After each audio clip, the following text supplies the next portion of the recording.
Hey, what's up? This is a sneak show, the Leafs Convo, Norman, London, Mike in Buffalo for Wednesday, November 26, 2025. It is episode 11, season 8. Yes, the Leafs, a 2-1 winner, believe it or not, in Columbus in overtime. William Nylander with his 11th on the season after Easton Cowens beats Merzlikins. What the hell's going on with that goal? But hey, it was nice. His second of his career, second of the season to tie the game. And then, of course, in the overtime, a 3-on-3 scenario. The Leafs are really, really tough to beat, even with number 16 in Las Vegas. William Nylander getting the job done, and the Leafs get a win, breaking a 2-game losing skid. That's 5 wins, 7 losses for the month of November, Mr. Augello, and no longer in the Eastern Conference basement. Good evening. Good evening, Norm. As I just recently, or just a few minutes ago, said on X, Joseph Wall 2, Yeah. Columbus 1, because they had no business winning this friggin' game if it wasn't for Joseph Wall. He was incredible. The goal in the second period that Werenski scored was an offside goal, but it was a great shot. The shot that beat him short side was, like there was like this much. So I don't blame him for that. But they had no business being in this game, and they were down 1-0, and Cowan gets that tying goal. So I mean, it was an incredible effort by the goaltender, and then finally the big guns showed up. The big guns did show up. William Nylander with an assist on Cowan's goal. Cowan's second for his season, second for his career. Elvis Merzlikins, I don't know what he was doing on that beat short side. It was Jet Greaves. It was Jet Greaves. Jack Reese, sorry. I mean, that's the kind of goal you need to get when you're in that kind of situation. I mean, Zach Rowensky with the go-ahead goal for Columbus.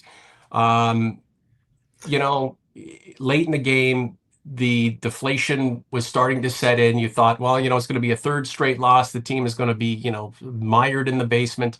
And you get one that you kind of don't necessarily deserve, but it worked out in your favor. And then you get into 3-on-3 with the Leafs, and it's just not really a good look for the opposition because the Leafs are really, really tough to beat. And lo and behold, they get the job done on the back of Joseph Wall's amazing performance, Mike. The Leafs are just trying to tread water right now. That's the first of a 5-game road swing. And, there's going to be some tough games coming up in terms of just trying to win on the road. It's the second Leafs win on the road away from Scotiabank Arena this season. So, I mean, that's nice to see. But, instead of kind of looking at the standings or, looking at how the way guys are playing, you take your win, you get out of Columbus, you move on, and you just do your best to move up the standings. Well, I mean, the way the Eastern Conference is situated right now, and it's closer than any conference I've seen at American Thanksgiving. Now, granted, the schedule was compacted this year because of the Olympics, so they're already past the quarter pole at American Thanksgiving, and it's a week. It's the latest it can normally be. But that being said, they're 23 points right now. The second wild card is 27. Third place in the Atlantic is 27. That's 4 points. Right. So, I mean, it's not like they've dug themselves an insurmountable hole, but what they need to do is play better on the road. That game in Montreal was an atrocity. They had their head up their rectum, and they played terribly. And it was, again, Joseph Wall standing on his head, and Berube mercy pulled him after 4-0. You need to play solidly defensively in front of your goaltender to give your team a chance, and they did that tonight. This is the Convo, Norman, London, Mike in Buffalo, and you. Like the content, subscribe to the channel. We appreciate what you're doing for us in terms of subscribership and supporting the shorts that we have on YouTube, as well as what we're doing on TikTok. Was this Joseph Wall's coming out for 25-26?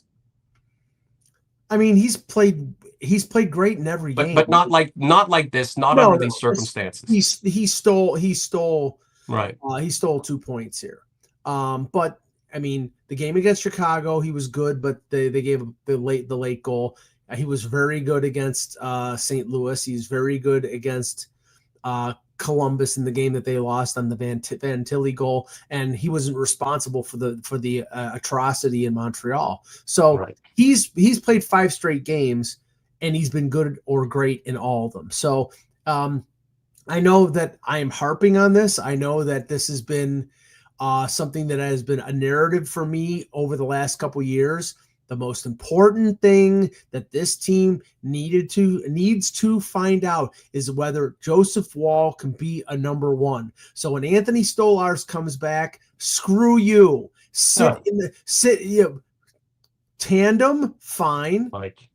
No, I'm just saying tandem, Sure. fine. But Joseph Wall needs to be the guy who plays more games, because we know what Anthony Stolarz what's gonna happen in the playoffs. Like has happened the first 2 seasons he's been here. He's gotten hurt. You Right. need this guy, and you need to find out whether he can be the number 1 when it counts. Okay. Well, we've complained about these guys being overworked. What makes you think that Joseph Wall will be able to withstand the workload? Well, okay, the miscalculation of Brad Treliving and Craig Berube to start this season was picking up Caden Primo and playing Caden Primo 3 games and loading a ton of games and a ton of minutes on Stolarz. Dennis Hildeby is not a bad goalie. Dennis Hildeby can play in this league. He has played well. Okay. So play him. Like, Right. they're going to play him. You got back-to-back games Friday, Saturday. You're going to play him one of those games. You don't have to just play him in back-to-backs. Play him in occasional. I mean, until Stolarz gets back, and we don't know when the hell that's going to be, you play Hildeby. If you have a game on a Monday, and then you have a game on a Thursday, and you have a game on a Saturday, play Hildeby on Thursday and give Wall 4 or 5 days off. That's what you do. He's a capable goaltender. So isn't Craig Berube thinking about these things now? With this win tonight, it's kind of found money. It's the first, the second on the road swing. They need to make some hay here, right? Not only to save face, but to stay in the standings race with the other teams that are circling the toilet bowl.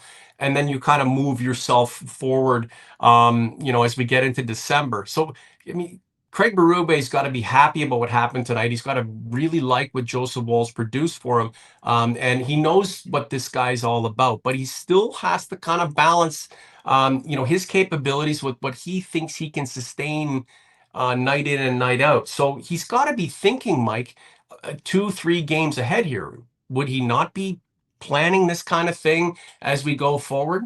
Well, I mean, I would assume that him and his coaching staff are planning, either the goalie rotation. Right. I mean, you have to recognize that, something like what happened on Saturday, where he faces 17 shots in the second period and is keeping the team in the game single-handedly. That Right. that can change the narrative, but. Okay. You have to play him. You have to play him a lot, but you don't overplay him, because he's had his injury issues as well. And we see how acrobatic and how he throws himself around. So, but I'll just say this: Wall was the positive. There were a couple negatives in this game, and A couple. A couple. Well, hold on. Before you get to them, Spike 11, or Spike 10. 111.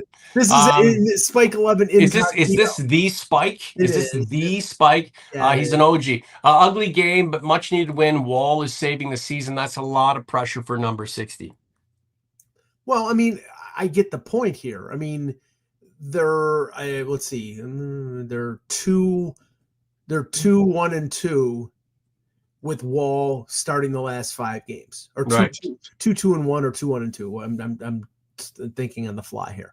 So, but they're over 500 or right at 500. He has been the reason that they've played. Now, granted, they have played tighter defensively, and Berube has said we need to play tighter defensively if we're going to have a chance to win. And they have, and they're earning more points than they did during that stretch where they lost a bunch of games and looked terribly doing it. This team cannot give up 4 goals a game and win. They can't score that way anymore, and they have to play better defensively. And last year they did. And it's tough to do that without, 2 of your best defensive defensemen in Brandon Carlo and Chris Tanev. What were the negatives tonight? Well, okay. Max Domi needs to be off of this team. I mean, this Like, what's he do? Like, what does he do? What do you think the problem is? Did he get his money and he just doesn't give a fuck anymore? I, Because he I, is not a professional hockey player at this point. they finally did what, and they toyed with it a little bit, but they finally did tonight what I suggested they do, which was put Domi on the wing, put him in a scoring role with Nyes and Matthews. And what happens in the third period? Either when they're down 1-0 or when they're tied 1-1, he fails to win a battle on the wall. He's a strong guy. He can't get the puck out of the zone. He can't win the puck battle. He can't win the stick battle. It goes the other way, and Columbus nearly either scores the insurance goal or wins the game. I mean, I'm sorry. The guy is like -12. He's the What's worst. his contract situation? 2 more years at 3 Like, points. is this guy going to get to 1,000 games for his career? And I don't know what kind of pension he earns himself if he gets to a G note for, for a lifetime as an NHL hockey player. But he's 757 games played, 315 assists, 141 goals. I With mean, 8 teams. right. I mean, he's a little bit more than a half point a game over his career. Like, what? Yeah, Like, two I more. mean, you were the star with the London Knights. You were a high pick. I mean, you're playing with the Maple Leafs, your hometown team. You 1 minute you look like all world, the next minute you look like you should be playing for the Tillsonburg Vipers. Like, Yeah, especially right now, who are the guys like, who have been on the team and who've been through the highs and the lows, who are going to roll up their sleeves and help this group out of this funk, because it's the only way forward. You can't rely on William Nylander to score the goals and Joseph Woll to make all the saves, because that's only going to last for so long. You need the guys like Max Domi to show up, and it's just been an unmitigated disaster at a time when it can't be afforded right now. You need all guys on deck, and it's a big letdown for Mr. Domi. And it's like, what's next? If they owe him all this money, I don't know how they relinquish themselves from this contract. 2 more years at 3.75 million, Right, and right. he's played for 7 teams. So Yeah. Well, sorry, obviously but there's an but issue. so he was one issue. So I mean, I don't know if he's going to be a liability on the wing, and you can't put him in a scoring role. Then I don't know where you put him, because he's not a fourth liner, and I'm not saying he's tradable. I'm Just not. can they buy him out? They can buy him out, but I mean, you'll take a cap hit for over 4 years, and there's signing bonus on the deal, so Yeah. that's going to mitigate what you can get in Wow. terms of. The Leafs' hands being tied. What else is new? Not like we've seen that before. Yeah, the buyout would be 2 points. They would only save $1 million next year and the year after, and then they would spread the $500,000 over the next two. So yeah, I mean, you're probably hoping you can trade him, but I agree he's probably near Right. untradeable. He was one issue, and I'm sorry, even though the guy scored the game-winning goal, um, Nylander was benched at part in the third period after he stood still on the power play and allowed a 3-on-1, and was partially responsible for allowing a three on He's a one. bad defensive player. Always has been. Always will. It's a known thing. But the Nylanderites, Mike, don't give a fuck. But no, but here's the thing. He needed to be yelled at by Berube to wake him up and then see the talent is so sick. 2018, 2019, 2020, 2021, 2022, 2025. The What talent else is new? the talent is so sick on this guy that once he wakes up, he's a difference maker, and he sets up the. But that's But but but again. but, but the thing is that the frequency of Mr. Willie has been less and less, and then all of a sudden he makes an appearance at the most inopportune Right. time. So like he did this he knocked the puck in his own net against St. Louis, and then he scores the game Well, winning goal. it's an abusive relationship. It really, and again, we like Nylander. I think we put our differences with him in the past, but it's an abusive relationship, right? It's when he wants to, he will, and you have to suffer for a lot of the time. right? And that's unfortunate. And that's again for this team to move itself out of the position that it's in. You like it's not going to be Joseph Wall on its own. Number No. 34, I Yeah. mean, the comments in the chat, like he looked tentative. It's his first game back after another injury. And again, you want to kind of white glove him for a little bit to give him an opportunity to kind of work his way back into a situation where he's confident, he's ready to go again. But I mean, you got him tentative. Domi's a no-show. It's Dr. Willie and Jekyll Nylander, or whatever the hell you call them. I mean, this is not a recipe for success, Mike. And again, I just don't see this team barreling itself back into, a wild card position or a leadership position in the division anytime soon, Mike. It might be one of these scenarios where in 2025, 2026, the best we can hope for is a group that a bunch of underachievers that eventually potentially overachieves to get itself into the playoff mix. Well, I mean, if you look, this team is currently at its most vulnerable, at its most, I think, confused. So, I mean, do they look good right now? I mean, I'd be lying to say that they did, but what they need to do is just tough out wins, and tonight was a Yep. tough Right. out win. Now, swinging back to the positive. Well, Easton Cowan is a positive. Easton Cowan is proving he belongs in the NHL. What do you make of his goal over Jay Reeves' shoulder tonight? it was Jet Reeves, sorry, Jet Reeves. I it, don't fucking care who the goaltender for the it Columbus Blue was Jackets is. I it was don't. it was a great set. It was a great setup by Nylander. It was also, they're lucky that it was a pick play that was not called. But okay, after Columbus gets 3 straight power plays in the first period on bullshit calls, I think the Leafs deserved a little bit going back the other way. But in the third period, when they had a power play, that's where Nylander stood still, and they went with the five. Okay, Mark Savard, here's a suggestion. Forget the 5 forward power play. It ended up in a 3-on-1 break the other way and almost cost you the game. Put Morgan Riley out there. Put Oliver Ekman-Larsson out there. They're better.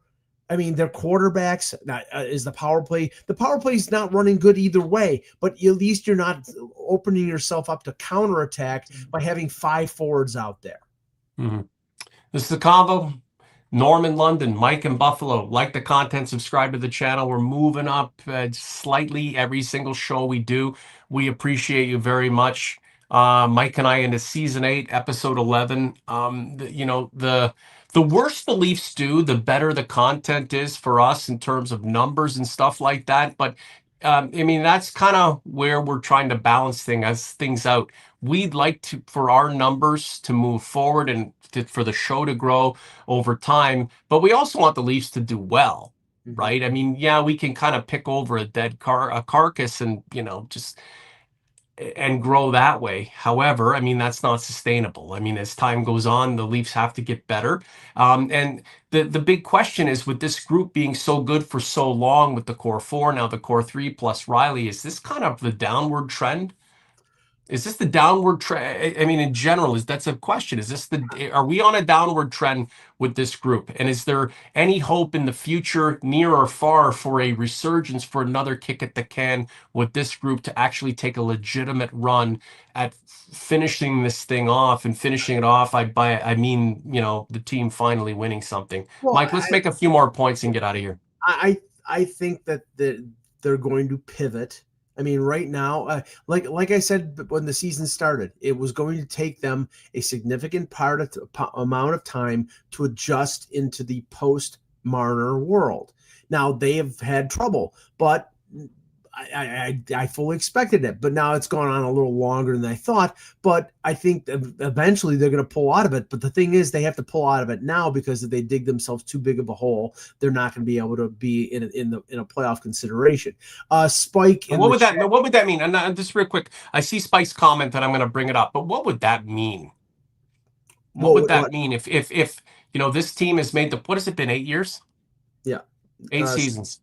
Yeah, 8 seasons. 2017. So if the Leafs cut bait and they don't make the playoffs. And hopefully they identify that this is not a playoff team earlier so that they can make the adjustments, Right. retool, and move forward. What do you think that means for the overall era? It's not over. Again, your core is not old. Matthews is 27 years old. Nylander is 28 years old. Nyes is in his early 20s. Now, Riley's over 30, so is Tavares. But you've got, half of your core is under the age of 30. Like I said, they would pivot. And it's not uncommon, right? I mean, I've told No, you, the Blue Jays, two Tampa outs from Bay the has World missed, Series. Tampa Right, Bay has missed the playoffs in the right. midst of being competitive. The Blue Jays, two outs from the World Series championship over the Dodgers, and we can talk about that at some point. I mean, that's just fucked that they didn't win it. However, what did they do in 2024? Right? They got off to a shitty start and then they just packed it in. But the year before they were in the playoffs, right? The Boston Bruins, best record in the league. By the Four Nations, they realized that it just wasn't going to be the year. It didn't mean that overall they didn't have a shot. Now they're back in the mix. So, I mean, what are the odds, Mike? 50-50 shot that the Leafs take a run at this thing again versus, kind of turn, slow down, and reset for 26, 27? Well, I'll also say this: it's like if you're going to miss by a lot, meaning if you're Right. going to miss the playoffs, tank, because your first round pick is in the possession of the Boston Bruins. It's top 5 protected, meaning if they have a pick in the top 5, they get to keep their pick and they move it till 2028. So if you're gonna suck the worst, and that's that But they need means to figure that out soon then. well, that's what I think the next 5 games is all about. I mean, they lost in Montreal, they won in Columbus. They need to win, I would say, of the next 4, they need to win 3 or to go Right. 2-1-1. If they do that, they're right in the thick of it. And then, maybe they got their head straightened on. They're getting good goaltending, and maybe they get Carlo and Tanev back, and then their defense is complete. Like having Dakota Mermis and Troy Stetcher as your bottom pairing, you're loading on a ton of minutes on your top 4. So, okay, Spike. I know this was brought up by Brian Hayes, Jamie McLennan, and Jeff O'Neill brought this up on the TSN broadcast.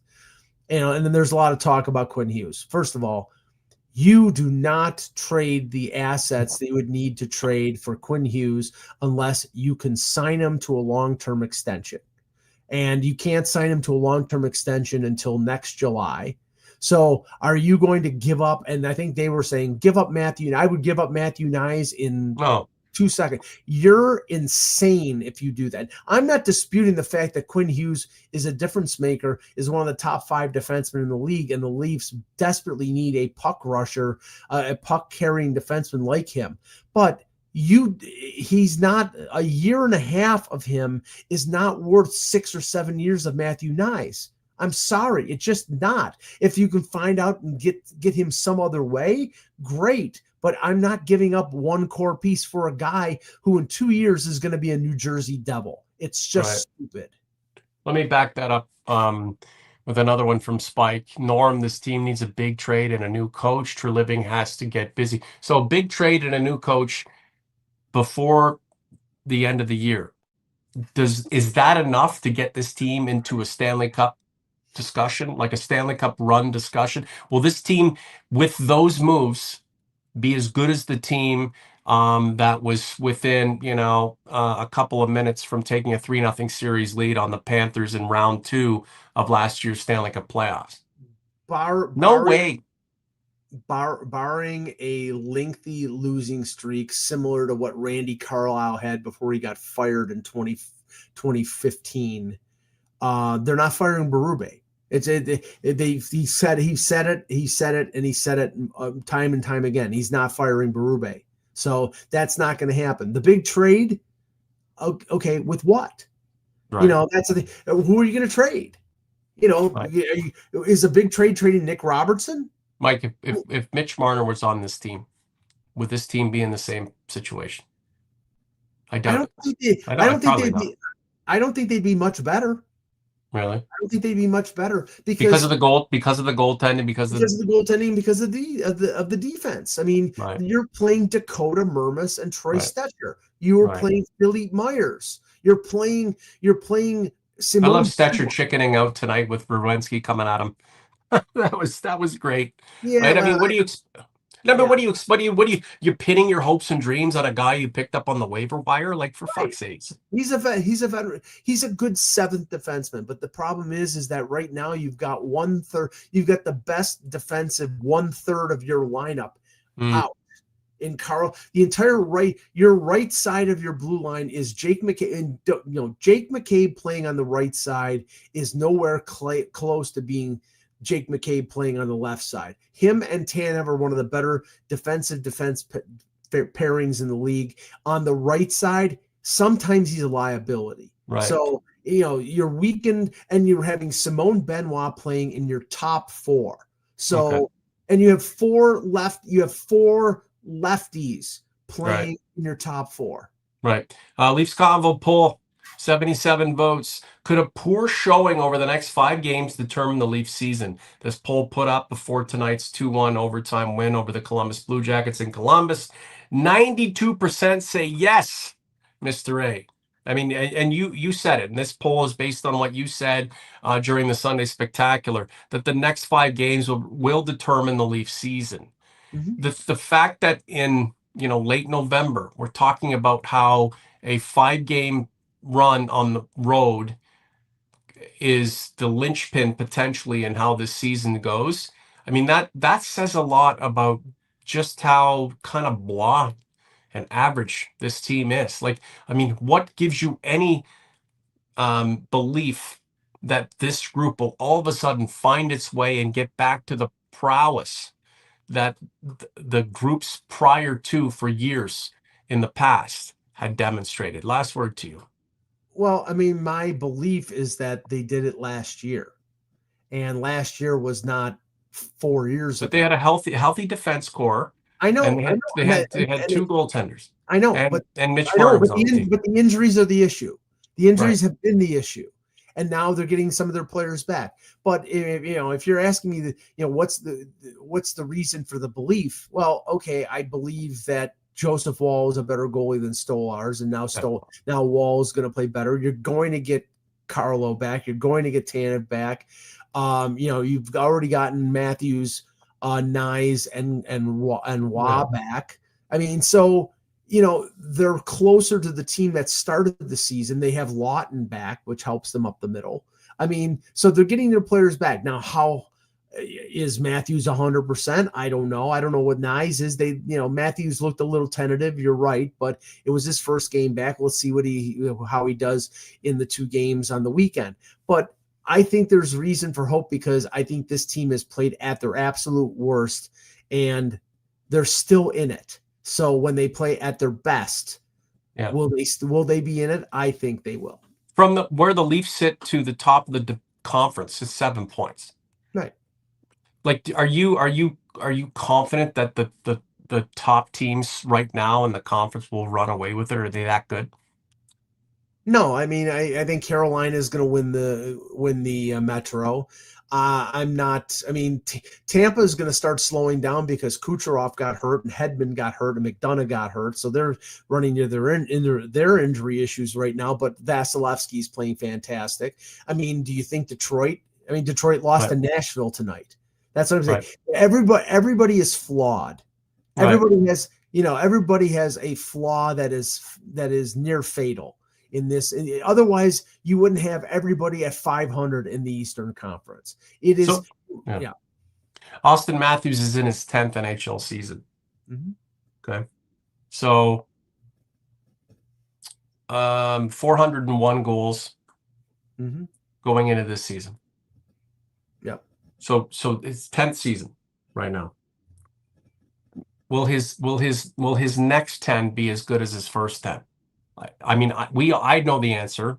What I No, want to get from you, I want you to quantify where you think that, like, is there, I mean, can we make the case that this guy's peaked already and that he's on the back end of whatever he accomplishes. And he's already, I mean, he'll have 500, 600 most likely in his sleep if he stays healthy, which, puts him in the pantheon of the great American goal scorers, great NHL goal scorers. But at this stage of the game, though, Mike, going into season 10, 11, 12, I mean, should we expect him to take on that ultimate alpha leadership role?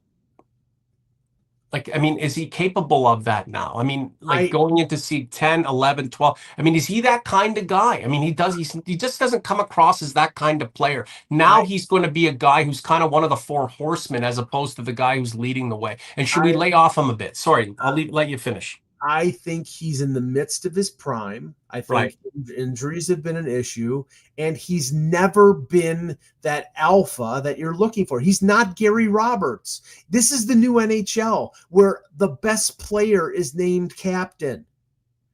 John Tavares wasn't rah rah sis boom ba. He was not, emotional leader. He's right. just he's just one of the best players in the league, or has been, and is well respected and is a good guy. And I think Matthews is the same thing. You're not, count on how, and on one hand, the number of inspirational captains in this league. There are Right, not that right, many anymore. Nathan McKinnon, Sidney Crosby, and they happen to also be the best players on their team. right. Right. Who was the last true captain for the Maple Leafs? I know you hate Matt Sundin because you're vindictive and you just dislike how he handled his last tenure, his last go round in Toronto. And again, he set the organization back for as altruistic as he thought he was being. He set the organization back. Fast forward 20 years later, it's Mitch Marner doing the same kind of thing. I mean, Yeah. had these guys thought about the organization that made them famous as Mhm. they left the stage left, then you probably would have loved them a little bit more. But who was the last real captain for the Maple Leafs? Like Wendell Wendell. Clark? Yeah, Wendell. Yeah. I mean, Dougie Wendell. well, Dougie was the captain after Wendell was traded, and if you remember, '94 they tailed off. So I'm not saying that Gilmore wasn't an inspirational leader, but the team wasn't. He didn't carry them to the promised land. Wendell was a captain where they went to Yeah, two conference yeah, finals. but all the guys who And played with Mats loved him, and Mats, well, Mats, like, that's great. could you get the puck off Mats? Like the That's thing that. about Mats, he was a physical player. You couldn't Yeah, get the puck out. He had huge shoulders, and he was tough. He didn't fight. He didn't need to because like, what is he going to do? He's getting he was. whoever tried to fight him would get their face kicked in by whoever was protecting Mats. But Mats was bigger than the guys who was fighting for him. He was well respected in the room, but Right. he was not enough of a leader that they had to go out and get Shane Corson and Gary Roberts to help him lead the team. He could not be the emotional leader of this team. So if you want to say something, Matt Sundin and Austin Matthews, in terms of their leadership, are pretty close. Wow. Yeah. I mean, I guess you'd have to get some testimonials from the guys who played with him. Right? And at this stage of the game, Mats has led his team further than Austin Matthews has. He did it twice. Agreed. So Well, I mean, yeah. again, and Well, I'm a Mats backer. I know you respect Mats's talents, and you were pissed the way things ended. The same way a lot of people respect how Marner played, but they just didn't like how it all ended. I mean, at the end of the day, Mike, the Leafs beat the Columbus Blue Jackets 2-1 in overtime. A very much needed win. Could have been a 3-game losing streak. Instead, they thwart that, and at least they have some momentum a little bit going into the next 4 road games. And they Mike, they need to win 2 at least. Win 3 would be nice. If they won all 4, then we can re-examine where this team is at. It's nice to do a show with you on Wednesday night, Mike. A midweek sneak show for the Leafs Convo. Things are looking up.